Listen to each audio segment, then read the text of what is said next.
Welcome to my channel. तो आज recipe हूँ बंधाकोबी भजा। आटा तो बहुत इजी समस्ते जानी थे, बट मु केमती बनाऊँगी सेटा मुझे देखा।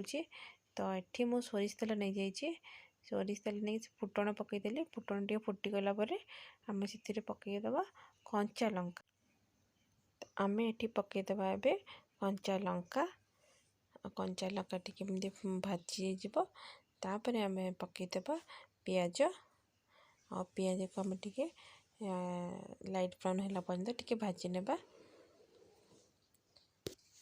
पियाज आम लाइट ब्राउन कलर हो गला। तो आम पकईदे हल्दी। हल्दी पकईदे कि 5-10 सेकेंड टे भाजीदे तार याद्वारा कि हल्दी जो स्मेल है से पलाए और कलर भी भल आसो हल्दी टाक तेल पकईले।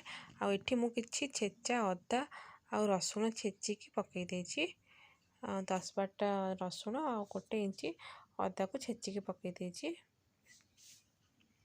आपको टिके फ्राए करदे रसुण अदार स्मेल पड़ला पर्यंत बस। तापर आम से पकईदे टमाटो। टमाटो ऑप्शनल आप इच्छा हेल्ले पकईबे ना नहीं। तो मुझे पकईदे तो टमाटो पकई ताकू भी टिके आम सीझे को छाड़दे। टमाटो पकईले तार टे खट्टा खट्टा फ्लेवर आसे। और यहाँ पूरा भजा हम किसी तरकारी फरकारी नुहे भजा कोबी भजा ही आम भाजीदे।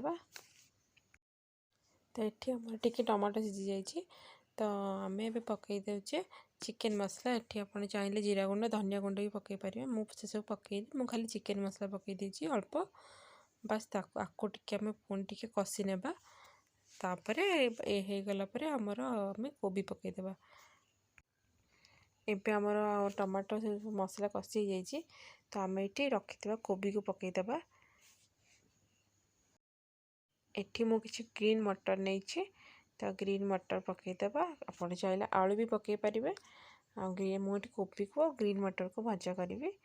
तो ये गला आम ताको उल्टा पलटा करी मसला सब गोली ने भल भाव सब मिक्स करने और ताको टिके आम पुणी भाजवा।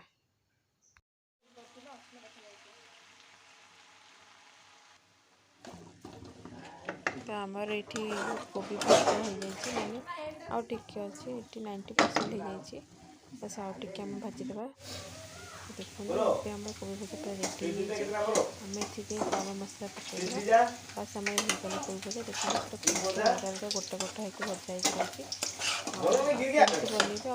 बहुत मैंने पूरा सेम नहीं भाजबे जमा हाई कर देखिए बहुत ही टेस्ट आसो। मैंने कोबी भजार अलग टेस्ट आप निश्चित बन खाइए। मत कहे केमती लगुच।